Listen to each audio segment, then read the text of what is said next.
The Indian cricket team, number one across all three formats, Tests, ODI and T20 cricket.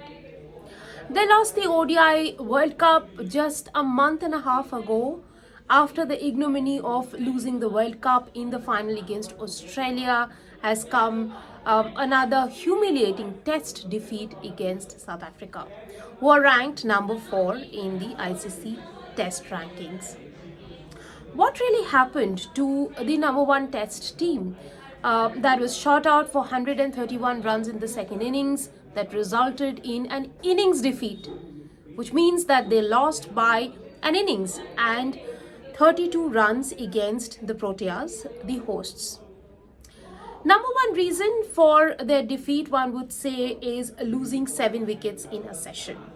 Now, India were 62 for 3 at tea on day 3, and South Africa had, after South Africa had taken 163 run lead. It looked like India could overcome that lead because Virat Kohli was in the middle, Virat Kohli was zoned in. And he in fact went on to strike a half century, score 76 runs. But there was sheer madness at the other end.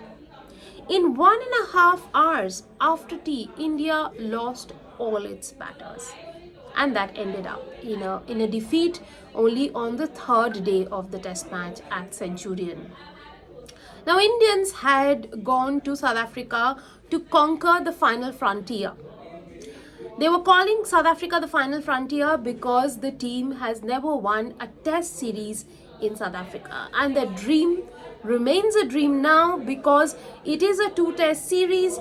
Hence, even if they win the second test match at Newlands, they will not be able to win in the final frontier. It'll still be a tied test series.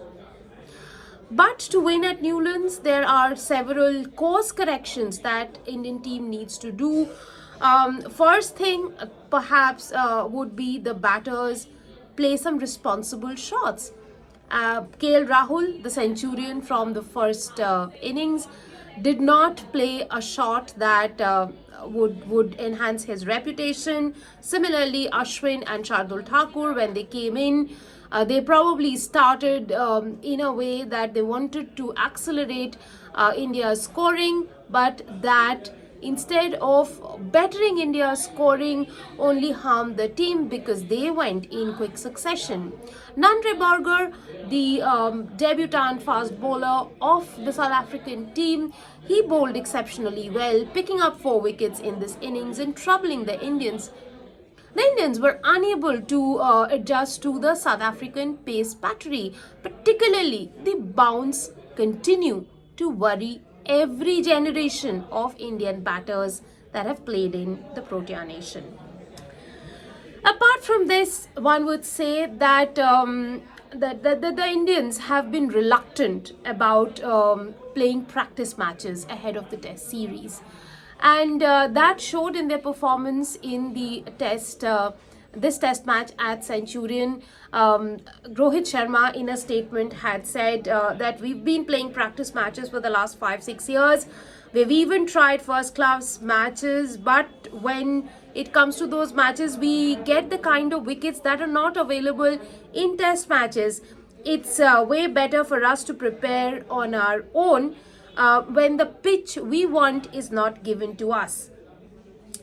Clearly, the team was not able to adjust to the bounce with the captain not believing in practice matches.